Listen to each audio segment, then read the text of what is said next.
तारीखी इमारतें, पुरानी गलियां और बाजार, हम दिखा रहे हैं आपको तारीखी शहर सांगला हिल। ये शहर तारीखी लिहाज से एक खास अहमियत का हामिल है। सांगला हिल की पहचान एक खूबसूरत पहाड़ी है।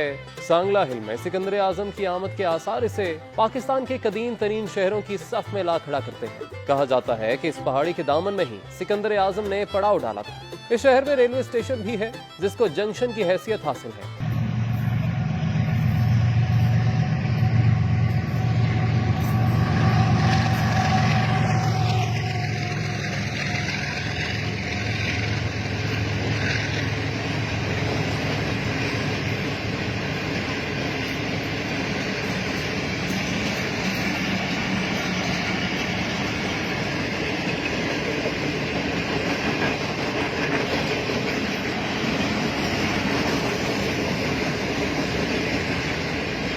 बड़े बड़े नामवर सहाफी और दीगर अहम शख्सियात इसी शहर सांगला हिल से ताल्लुक रखती हैं। अखबार नवाए वक्त के बानी हमीद निजामी का ताल्लुक भी सांगला हिल से था। उनके नाम से आज भी एक सड़क मंसूब है जिसे हमीद निजामी रोड कहा जाता है। साबिक DG rangers Punjab lieutenant general Khan Tahir Khan का ताल्लुक सांगला हिल से है। डायरेक्टर 24 न्यूज मियां ताहिर साहब का ताल्लुक भी सांगला हिल से है। दोनों शख्सियात ने इब्तदाई तालीम government technical high school number 1 से हासिल की। सांगला हिल कालीन बाफी के लिहाज से भी अपनी अहमियत रखता है।